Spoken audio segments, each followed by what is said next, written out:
Mainstream science is trying hard to keep you from understanding the truth about what reality is, what you are, what God is, what's really going on. This is an amazing thing. It's been going on for actually a couple of thousand years, but most recently and most intensely for the past century.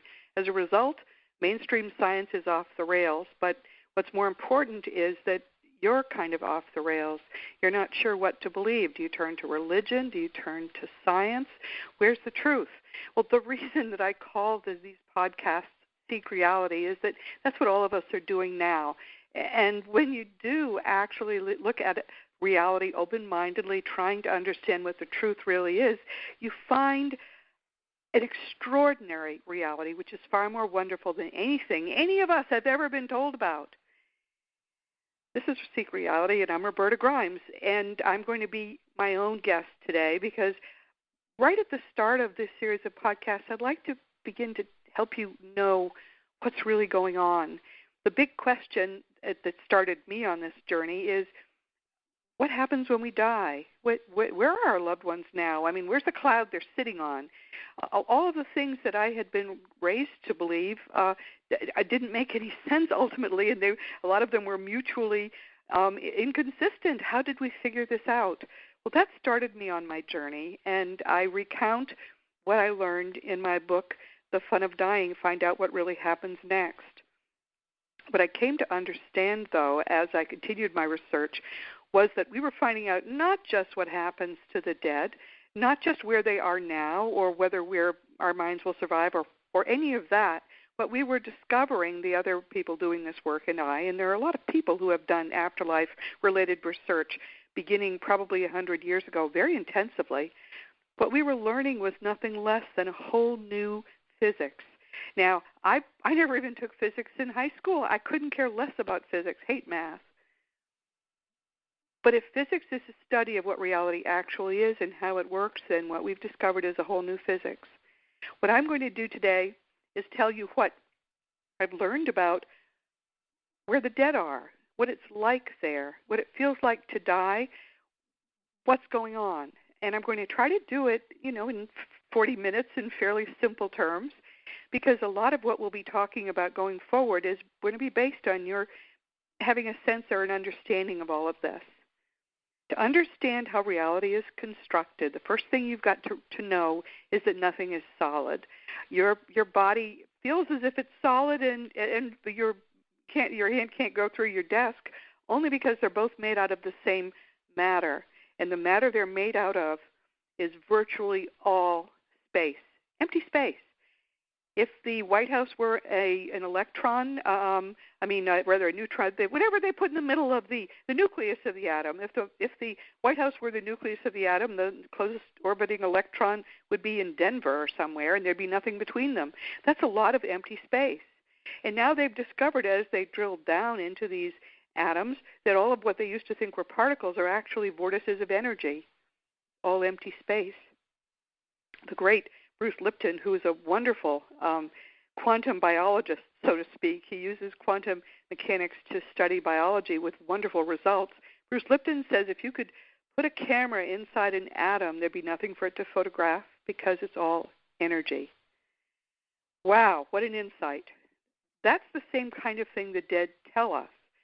We know a lot about what it's like to be dead because there have been a lot of dead people who have communicated with us directly.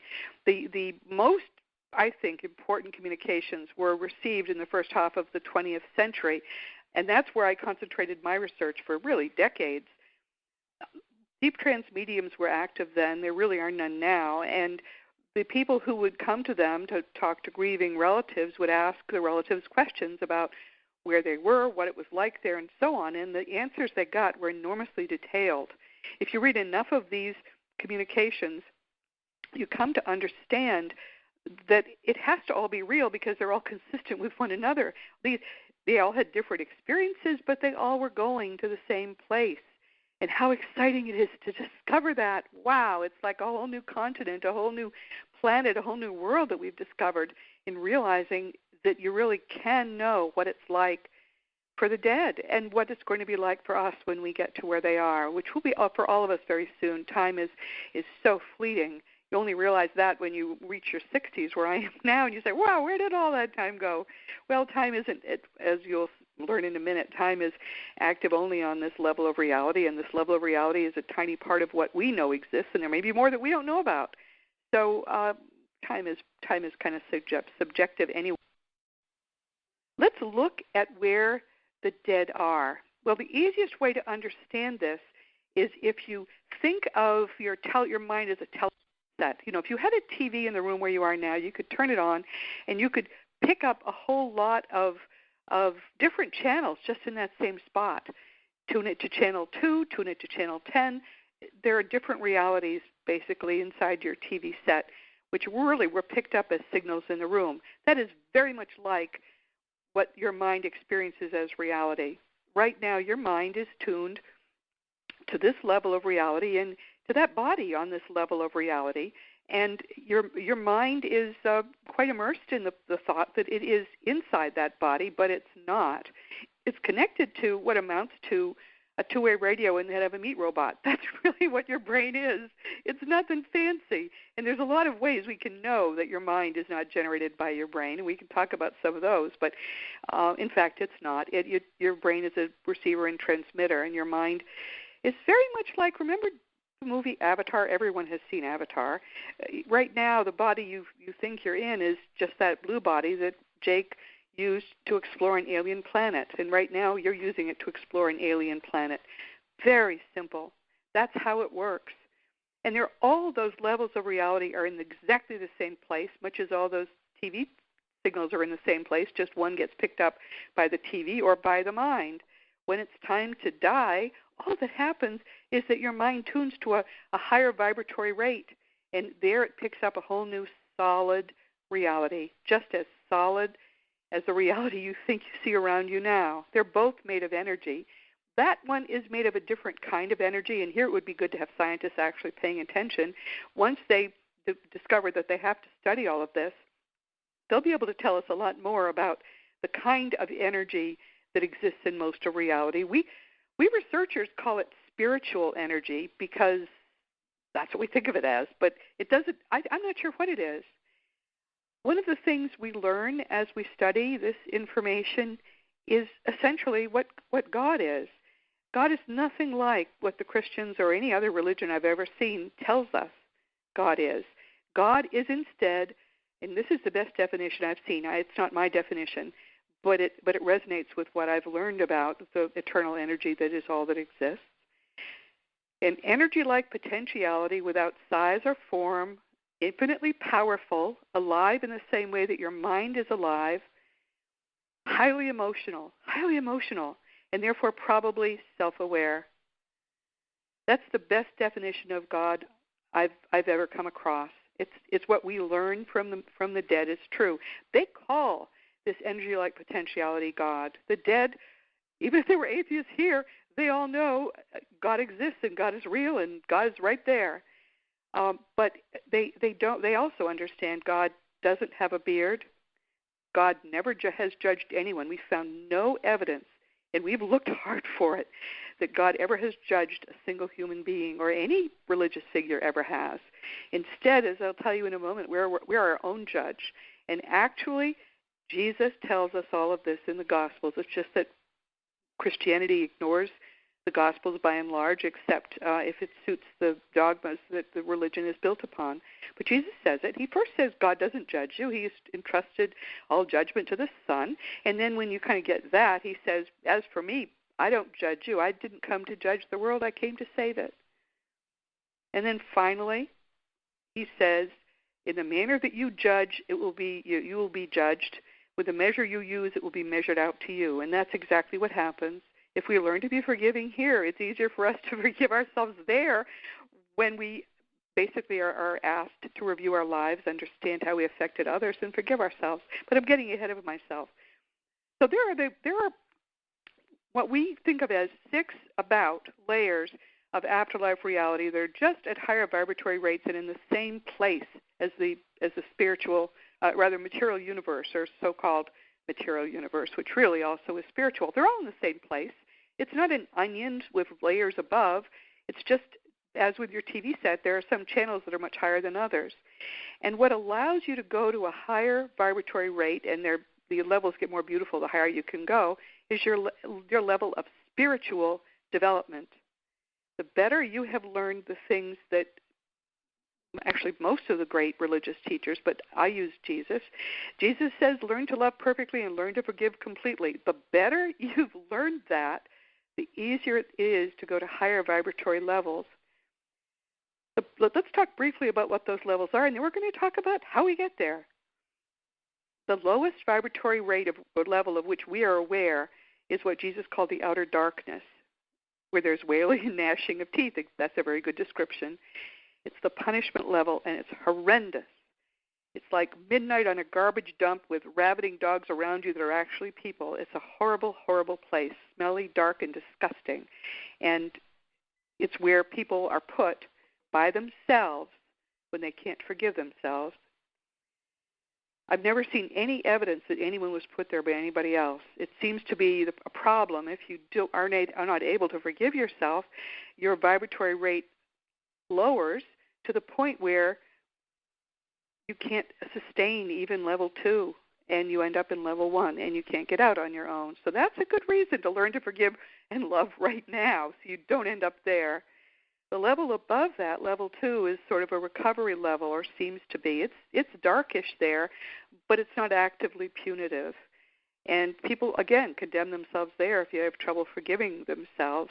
It's a longer story, I think, that I'll have to tell today, but have time to tell today. But my father was there for quite a long time. I hope he's out of it now, because he was an alcoholic in life, and he had trouble forgiving himself. I didn't even realize he was there for 20 years after his death.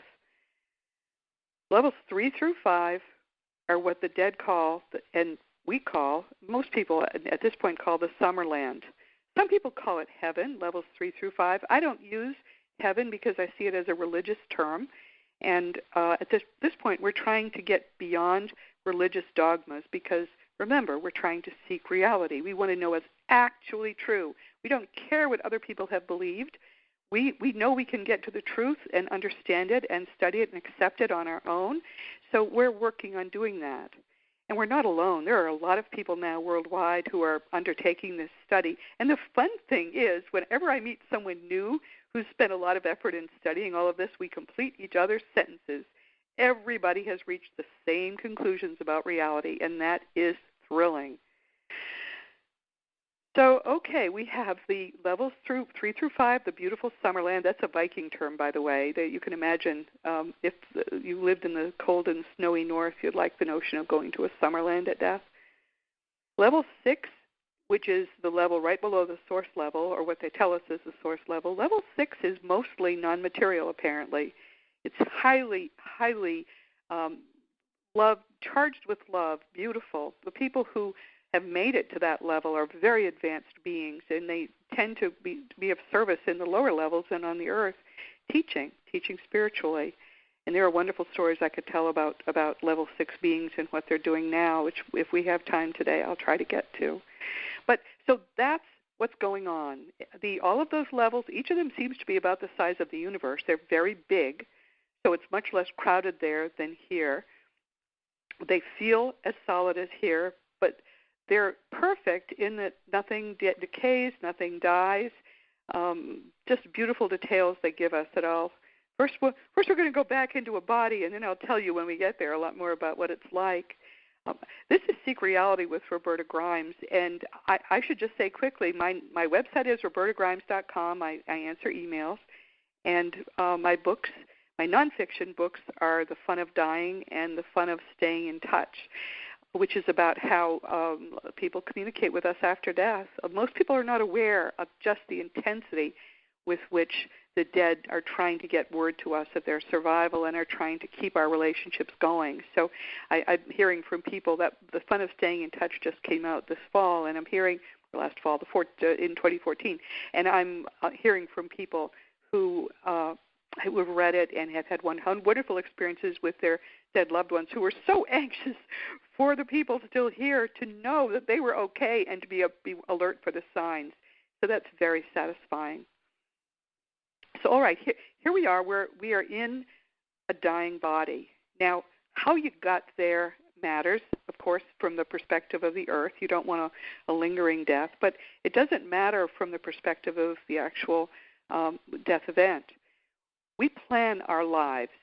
All the bad things that happen in your life, the evidence is overwhelming that you planned those things. As this is like a day in the gym, and you plan to go to the gym and really strengthen those spiritual muscles, and that's why you planned in that awful first husband, or that terrible girlfriend who broke your heart, or a bad job, all the horrible things that you plan in, and you go, darn it, and even the really terrible things like a child dying, that we plan those events as spiritual lessons.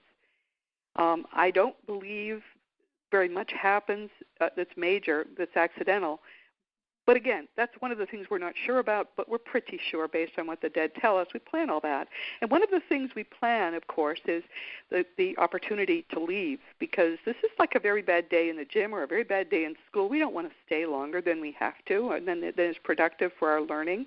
So we plan 2 or 3 exit points into our lives. Usually one is youngish, maybe one is middle-aged, and one is in old age. And our higher consciousness makes the decision that it's ready to go, because there's nothing we can learn now, and we're pretty set. So we plan our deaths. There's a lot of evidence that many people are aware on some subconscious level, even if it's not a time when you would think they would be dying. They're aware that they're about to leave. A few years back, a friend of mine died in his sleep. No one really knows why. They think it was heart-related, but they don't know. He was only, I think he was 51 or something, some young age like that. And when I went to the celebration of his life and talked to people who had known him, I knew him in a work way, so there was a whole bunch of people there I didn't know, but we talked about his life, and over and over and over again, people were saying, I hadn't heard from him in years. I just heard from him, or he planned this or that trip. Well, they finally took it last summer. He had been wrapping his life up for that year, and I hear from widows sometimes who say it's amazing. He didn't know he was dying, but 2 weeks or 2 months or something before he died, he told me where all the money was, or what the passwords were, or whatever detail that his higher consciousness knew she was going to need. He gave her without any conscious awareness he was going to die. As we get close, whatever the means of our dying might be, certain things happen, and that these are repeatedly reported. One thing that happens is we usually have a surge of health within 24 hours to 36 before the death happens. We are often conscious again. We're sitting up. We're doing things. If someone is dying of a brain problem, Alzheimer's, or just senile dementia, very often it's reported that that person is temporarily lucid sometime within the last 12 hours. They'll come back to who they were. I heard yesterday someone talking about how his grandmother had sat up in bed and started talking to people that no one else could see, and she had been utterly comatose. Her brain had been totally fried. That seems to be what happens because, of course, your brain is not where your consciousness comes from. And as your consciousness begins to raise its vibratory rate in preparation for leaving, it seems to be able to escape the prison of the brain. So that's a common thing. If you talk to people who work in hospices, you'll hear those stories. As we get closer to dying, we begin to see people we used to know in life who have died. Mom, our cat from when we were a baby, anybody we most will love and trust seems to be who comes.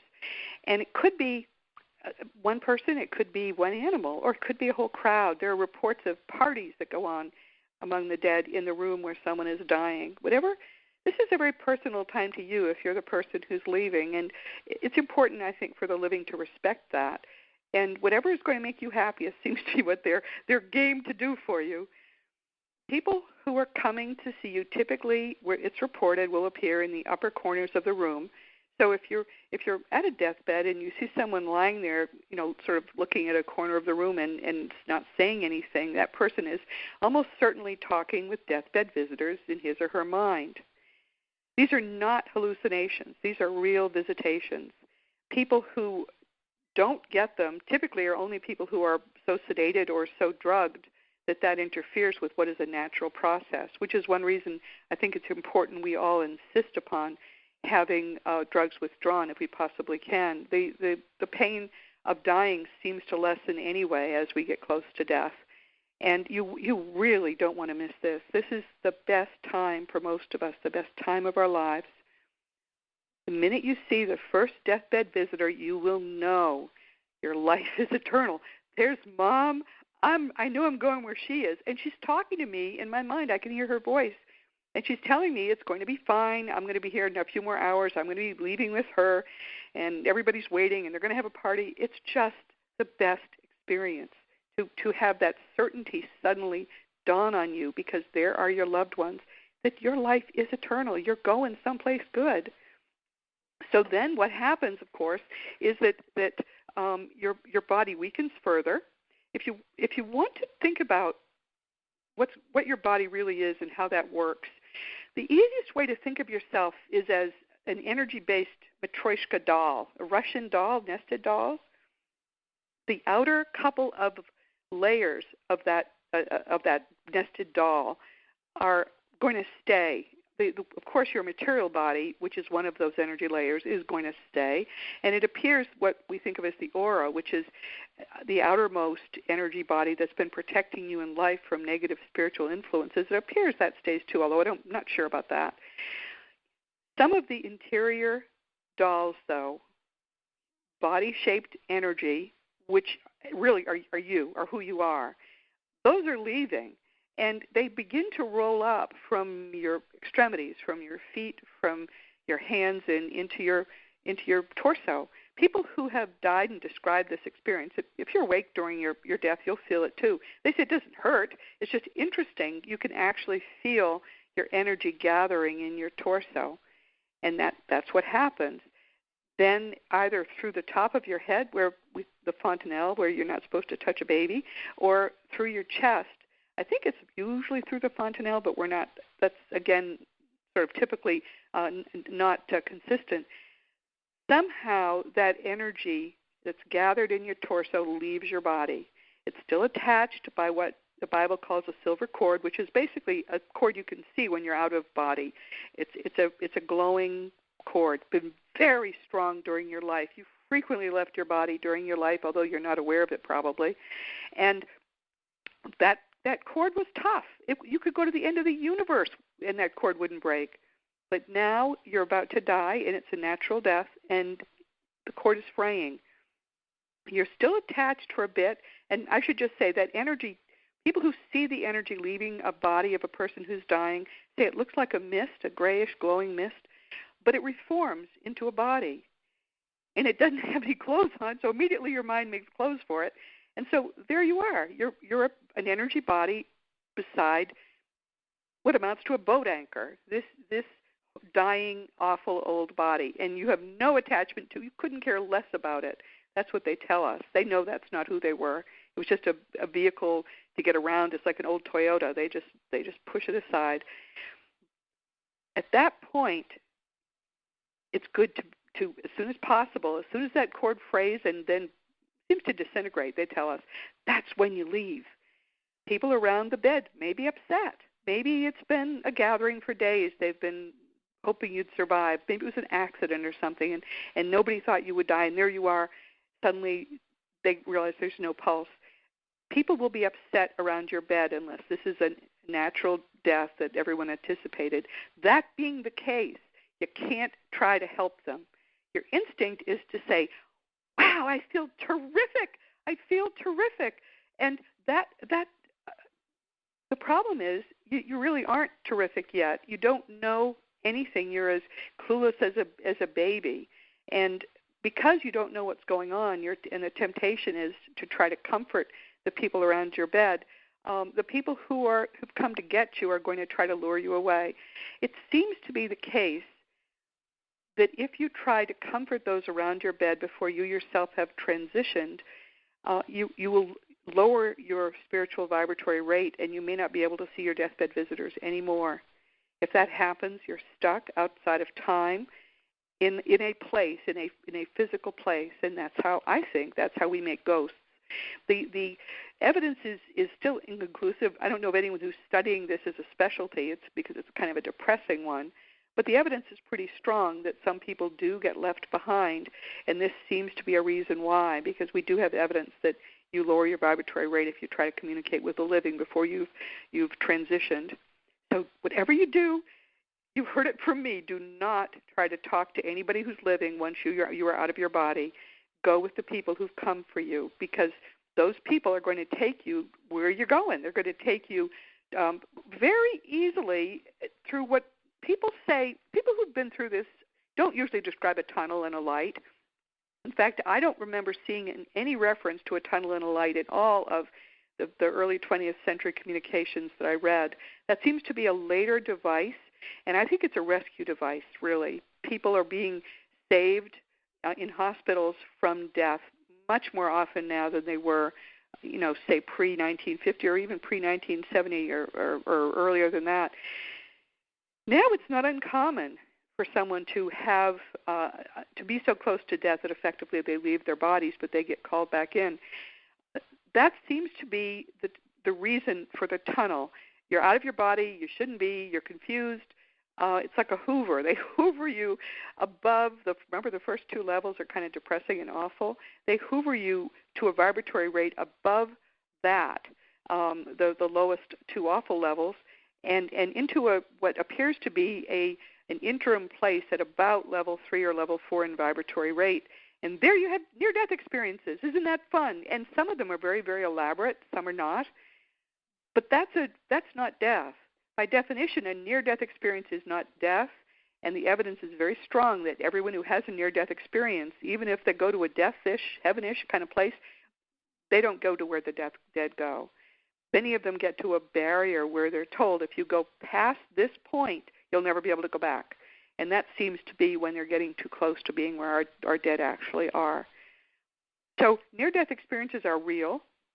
They're relatively common now, actually, because so many people can be saved who couldn't have been saved from death before, but they don't involve going to where the dead are going. Those who are actually going through a natural death and they have their loved ones with them typically experience a foggish kind of, you can't see anything, but it's not scary. You just go through a little fog.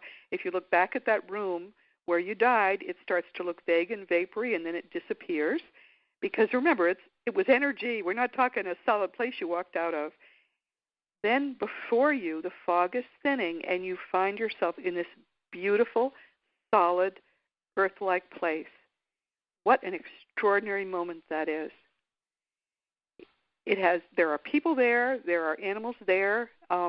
Typically, we arrive in a garden, a beautiful formal garden. I should just say this is a very culturally dependent experience. If you die in most of the communications I've read, people had died in either North America or Great Britain, and they seem to have relatively similar afterlife levels. The buildings are described in a similar way, and there are, in the North American at least, there are distant mountains that are snow-capped. It's sort of like you died and went to Colorado, basically. Beautiful plain, and then beyond it, foothills and beautiful mountains that are snow-capped. Where you are is very lush and green. There are colors, though, primarily in the flowers, that you've never seen because they're beyond the visible light spectrum, and many of the dead remark about those wonderful, beautiful, extraordinary colors. You're sort of overwhelmed.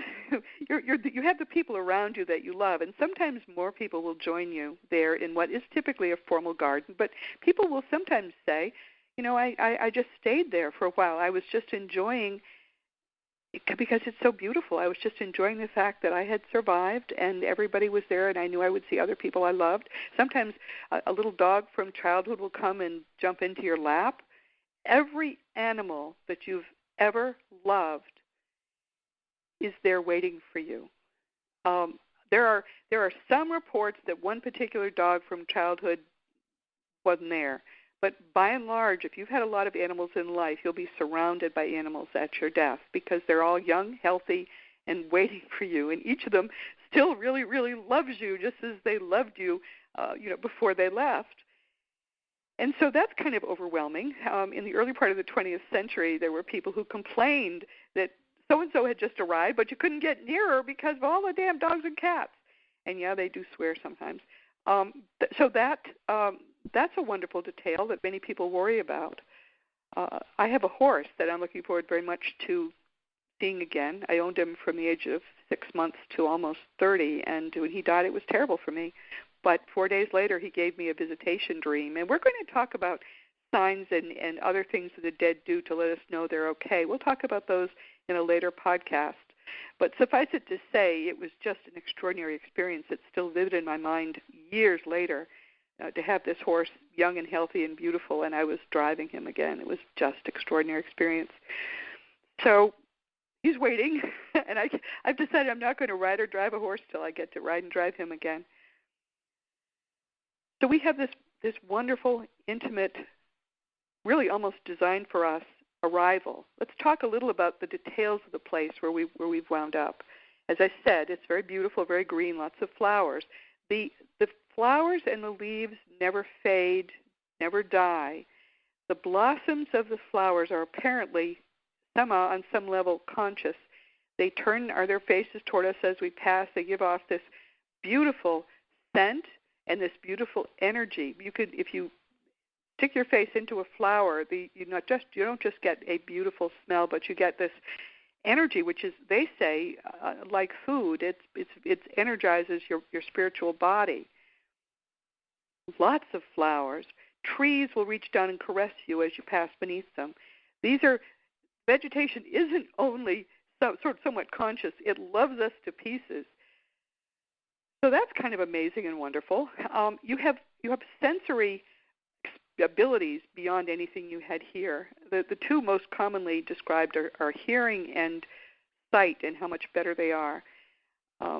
There was a man who died almost blind in the 20s or 10s of the previous century, and his family was very concerned when he first came to them through a deep trance medium, were concerned about whether he could see. And he said, I'll tell you how well I can see. About 50 miles, it feels like, from where I am, there's this mountain range. It's beautiful. And then there are foothills against the mountains. And I can see every leaf on every tree on every foothill. So that's pretty good sight. We don't have that kind of sight here. Another thing we don't have is panoramic sight. They say that they can see around them almost, if not 360, pretty close to 360-degree vision, because, of course, it's what's called mind sight. You're not seeing with eyes anymore. You're seeing with your mind. The same is true with hearing. Your hearing there is so much better, because when you think about hearing here, think about how unlikely it is that it would work at all. You've got 3 little bones inside your head, hammer, anvil, stirrup, which vibrate, and the vibration affects a drum, or is affected by, I don't even understand how this works myself, but in the end it's little hairs that pick up these vibrations and transmit them to your brain where they're interpreted. It's a wonder we can hear at all. But there they have mind hearing, and the hearing that they have, they say, is so much better. They say you have not heard music till you've heard it here. A big pastime in the first part of the 20th century was concerts, because, of course, most of the people who died then were poor. They didn't have the ability to go to a lot of concerts, and classical music then was big. And so very big in these communications we received 100 years ago was talk about the concerts. All of it open air, because we don't need to worry about weather. And it's always, by the way, daylight there, although they say there are periods of dimming and people can use those to rest, but there's nothing like day and night. And you don't need to sleep anyway, so we tend to be doing things all the time. But you can go to a beautiful open-air concert with a stage in the center and an orchestra playing, and they say that the music is so much better. You feel as if you're right front and center of the orchestra, no matter where you think you're sitting in the amphitheater. And the concerts are so beautiful that you can actually see the music as colors forming above the performers. Wow. Some of the people that perform, first back then, they said that Mozart, others who were composers on Earth, are still composing, and we get to hear what they're composing in these concerts. But, maybe that's not your kind of thing. The modern performers that I've heard mentioned are Frank Sinatra, John Lennon, especially Elvis. Apparently Elvis is a more advanced being, but he's determined to stay at level 3 and keep performing, where level 3 being where most of us are able to. If you've had a decent life on Earth, nothing heroic, but you haven't been actively hateful, you tend to get to level 3 pretty easily and be able to stay there. And that's where a lot of these concerts for the masses of people who've just arrived and are getting used to things, these concerts are held. And they are beautiful. And you can hear early Elvis, late Elvis, any Elvis you like. He apparently does it all. When we first get there are two experiences all of us have, although they're very subjective, tailored to what's best for us. We have a big party, and we go through judgment. Judgment is real. Let's do judgment first. Soon after you arrive, you'll have a life review, which is a panoramic, sort of holographic review of every single event of your life. You get to feel how you felt at each of those events, even small ones, and you get to feel how you made other people feel. That's hard.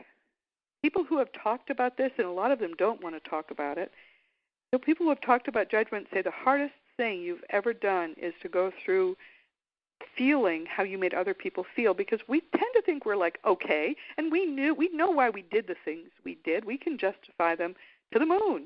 But the problem is that the things that we did that maybe hurt other people might have just been careless things. We could have said or done something that would have helped. Or we didn't have to tell our friend, that dress is getting too thin, or all the things that we might have trivially said or done. Those are the things that seem to be awful. The dead tell us the big things they knew about, but the little things they just had no idea how many times it hurt people. Then you're told, okay, it's time to forgive everybody. And I've never seen a report of someone who did not forgive the people who had hurt them. Holocaust guard, doesn't matter. Because it's not real. I mean, those people aren't evil. They were just basically playing a part just as you were. You easily forgive them. But then you're told, okay, now it's time to forgive yourself. Forgive yourself. The dead tell us the hardest thing you've ever done is to go through a review of how you've lived your life and then have to forgive yourself. There's a lot of help there given to us. Most people who reach level 3 seem to be able to stick it, but not all of them. And if you can't forgive yourself, even with all the counseling and help and support there is for you, you do drift down to level 2, which is, I think, what happened in my father's case. He had trouble forgiving himself, and in the end, and he wouldn't appear. Also, I was doing all this research with mediums, and my father would be described, but they would all say he won't talk. And finally, 20 years, almost to the day after his death, he came to a medium who had been consulted by my daughter, and he said to her through the medium, will you please ask your mother and her sister to forgive me for having messed up their childhood? Wow. I never dreamed he would think he had messed up our childhood. I think we had a lovely childhood, but of course he was troubled during his life review by how traumatic it had been for us, that he had taken the opportunity to imbibe excessively on many a weekend, and he couldn't forgive himself for that. So I have forgiven him for that, and asked him to forgive himself for that, and I believe he's okay now. But what seems to have happened was, because he had trouble forgiving, he just drifted lower. If you really can't forgive yourself for something that you really blame yourself for, then you're going to level 1, and level 1 is awful. But Jesus again said it. In fact, if you read the Gospels, just the red letters in the Gospels, the words of Jesus, you pretty much get a good summary of what the dead have been telling us is the point of life, which is learning to love and learning to forgive. We can't do it on the afterlife levels. It's too perfect there. I mean, there's nothing to push against when everybody knows what's up. Everybody knows that reality is spiritual, that we're trying to grow spiritually toward the source, and that's a hunger, that's a drive like no No sexual or hunger or any drive you've ever had of the body compares to what you'll feel after you've graduated for spiritual growth, because everyone knows that the pleasures and the joys of being at those higher levels that we all yearn for are well worth all the effort it takes in a rough earth lifetime to learn to love and forgive. So give yourself that gift. Doesn't matter what anyone's done to you. Forgive it as if it never happened. That's how we're supposed to forgive. No matter what, how unlovable someone makes himself or herself, love everybody. When you learn to do those things, it gets easier, by the way, because I know I'm like you. What? Forgive that? Forgiveness is for yourself. It's a gift you give yourself. In fact, you don't have to tell the person you're forgiving that you forgive him or her. It's not the point. And they don't care anyway, really, usually, except my father. It's about freeing yourself from that anger, that distress that comes with an inability to forgive. So, all right, so let's just say you went through your judgment and you forgave yourself. And most people do seem to, as I say, although maybe sometimes not right away. So then what happens? You have a house there, and the house was typically built by a loved one, usually your parents or friends if it's the first death of a couple, if there's a couple. And if it's that person will arrive, doesn't have anybody to have built the house that the couple lived in, so they'll arrive maybe at mom and dad's house or something. But that second death of a couple, very often the person who is the second to die will end up, even sometimes will wake up in the family's favorite earth home. And there are funny stories told about this because typically it was the husband who transitioned first. And anyone who's married, I've been married 42 years, anybody who's married knows that men don't pay attention to details. So the number of the wives communicating in the first part of the 20th century were cranky as all get out that the husband messed up the house. Now, got it wrong, the rooms were in the wrong place or something. One woman said, he reversed it, everything's opposite. It's easy to fix those problems. It's just funny to see that we're still the same person after we died. We're really, this is something that tends to disappoint people who communicate. We all think we're going to be massively enlightened. We're exactly the same person after death as before. And that relationship, if it was strong, is stronger than ever. If it wasn't, a lot of people ask me, do I have to be with my spouse there? I'm not. Well, no, you don't. There are people who want to live together for a while at least, and there are people who don't, and there's no rules. There are no rules, except the implacable need to grow spiritually.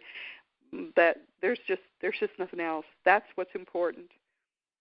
But when we first get there, it's important too that we sort of reconnect with the people that we love. A lot of the people that you love eternally are not in bodies right now.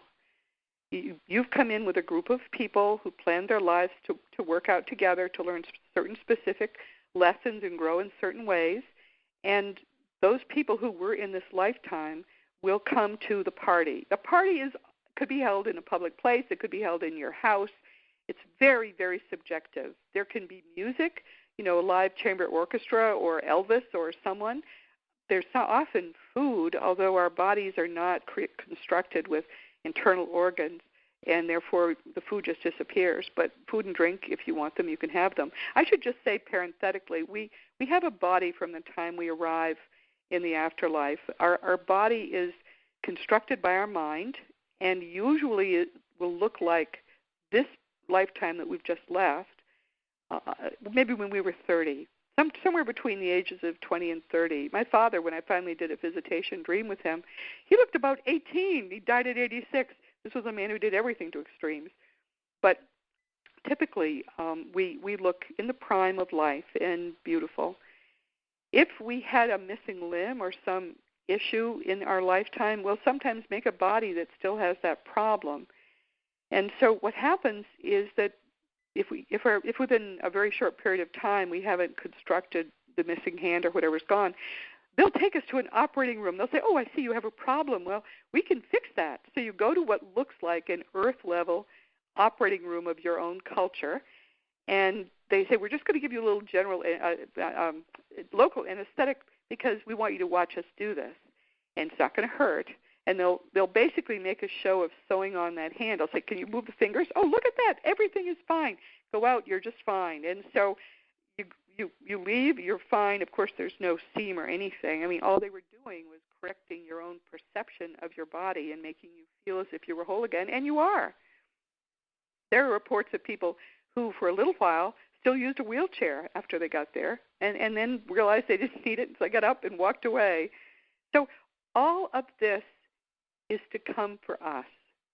I mean, imagine a party in which everyone you've ever loved and cared about knows to come and welcome you, and there are people who will be there, and you'll look at that person and you realize that this is one of your closest eternal friends, and yet he was also that awful brother-in-law that you couldn't stand. He was playing a role in this lifetime to help you grow spiritually, and so you fall into one another's arms. It's all a play. It's all a way for you to learn and grow spiritually, because what we have learned above all else is that Max Planck was right. Human consciousness is primary and pre-existing. Your mind never began. Your mind never will end. It is part of that eternal source of energy that we talked about before. Your mind is very powerful. It's much more powerful after death than before, because while you're in a body, your mind is kind of dampened by this material body that it's stuck in.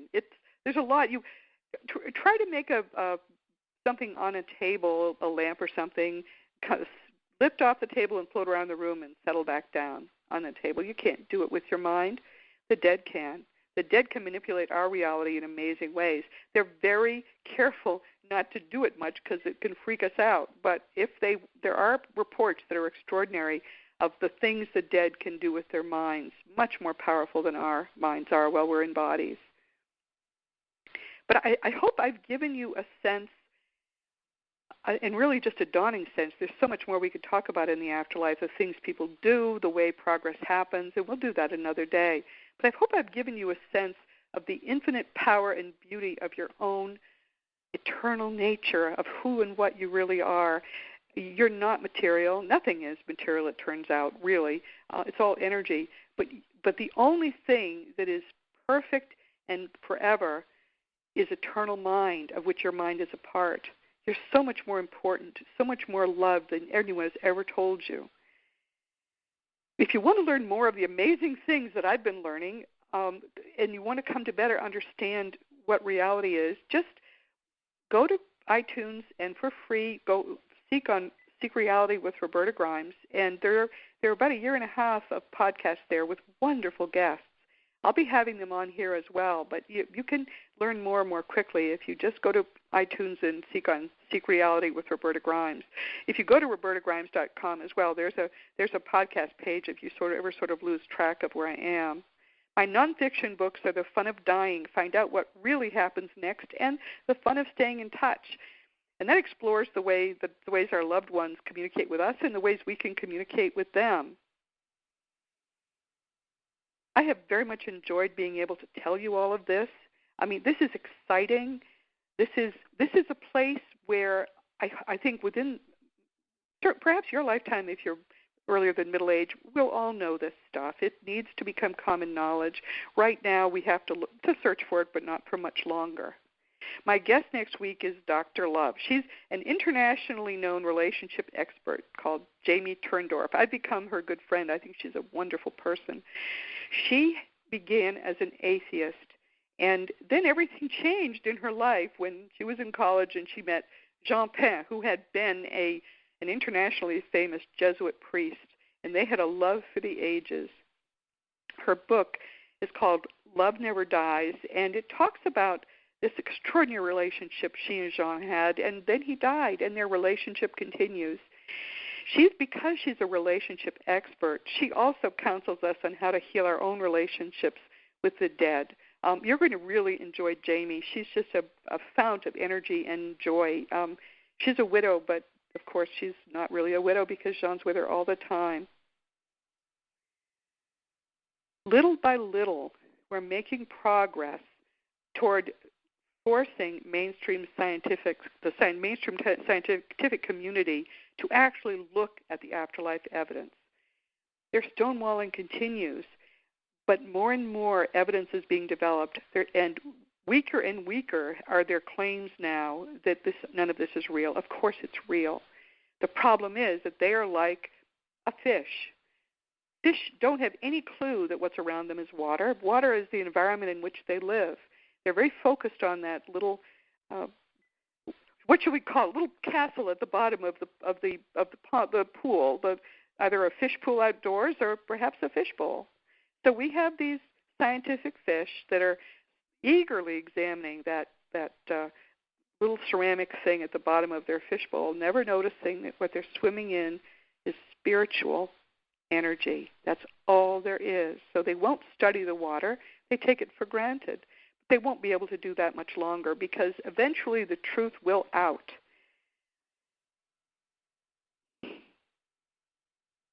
For now, please enjoy this coming week in our One Reality, always knowing, never forgetting that you are a powerful, eternal being and you are infinitely loved.